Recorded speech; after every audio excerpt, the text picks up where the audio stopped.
Hi, I'm Katie. This is my first video, so let's try to be dynamic.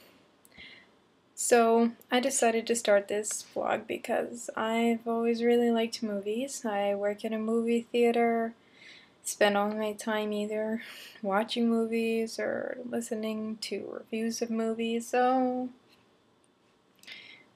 here we go! So today I just decided to talk about Mama.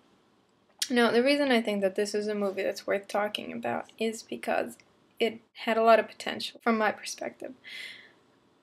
I love horror movies, and I am not really sure why. I kind of have the same relationship with horror movies that you have with an abusive boyfriend, you know.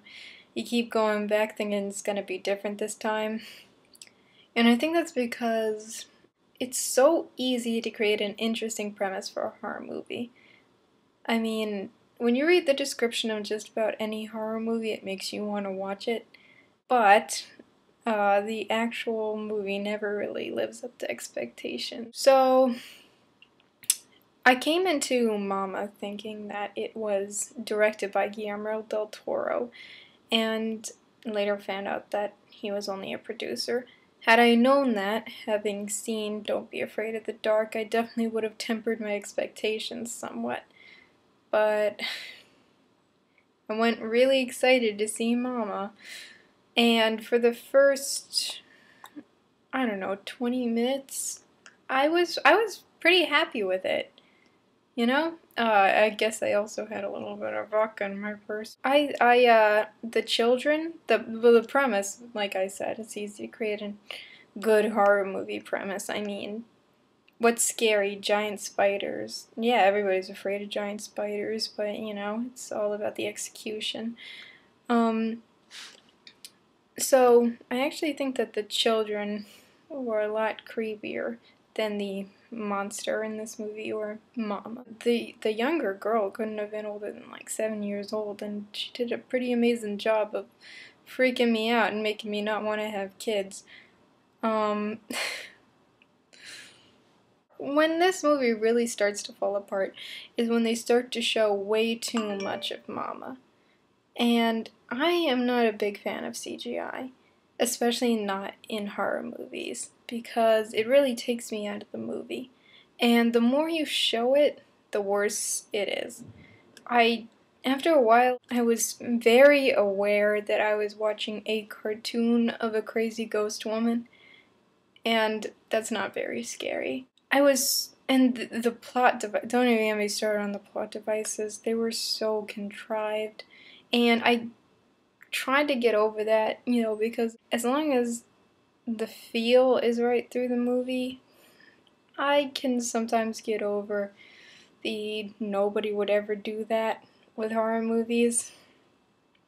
I guess that is a big problem with horror movies, though, is they tend to be graded on a curve because everybody always says, oh, it was really good for a horror movie. I would just really like to see a horror movie that is very well executed.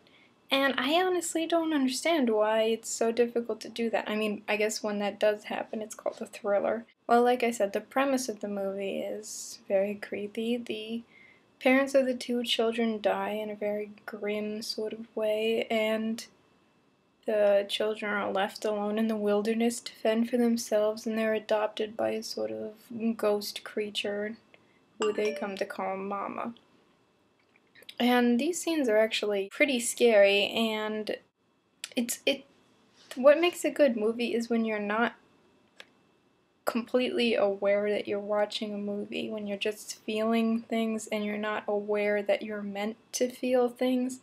And as this movie progresses, there are a lot of jump scares for jump scares' sake, and you definitely begin to get the feeling that this movie is trying to say, you're scared!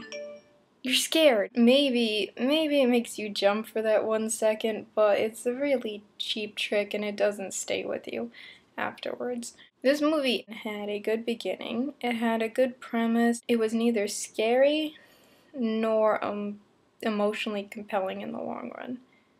And I think that this movie really had an opportunity to be both of those things.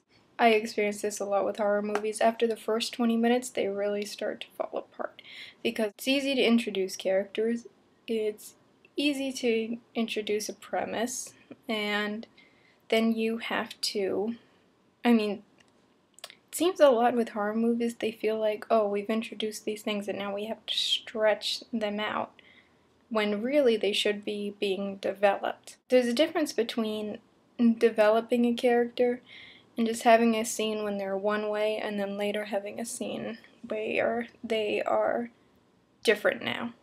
You have to show a progression. And this movie definitely does not do that. Oh, and the plot device contrivances, yeah.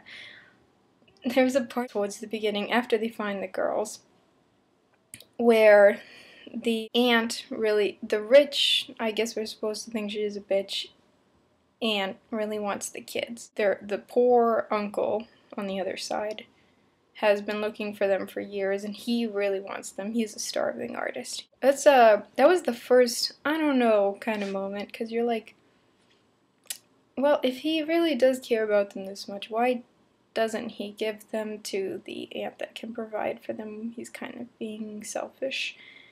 And I didn't really like his character, but you don't have to because he gets pretty conveniently taken out of the movie about 20 minutes in. After the trial, he talks to the therapist that has been working with the children, and he says, oh, this rich aunt really wants these kids, but I really want you to have them. So here we go. There's a government housing, and it's a beautiful house in the middle of suburbia, where sometimes we put people when we want to watch them closely for, I don't know.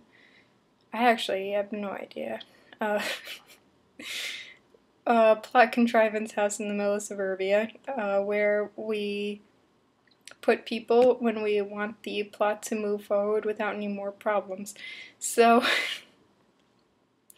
they go to this beautiful mansion, and who you think is going to be one of the main characters becomes indisposed thanks to Mama. They do try to add a little bit of artistry to the end, which I appreciate, but between A and B is just, kind of schlock that you've seen before. A lot of ghost scares, like jump scares. People don't react in the way they would react in real life, like by getting the fuck out of there. And here's the other thing.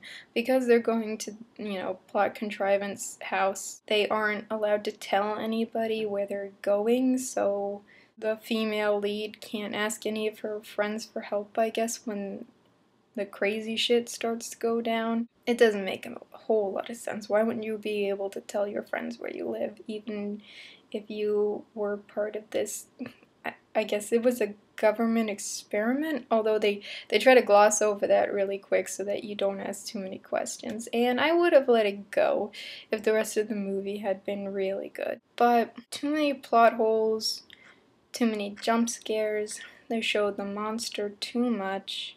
They didn't seem to care enough about it.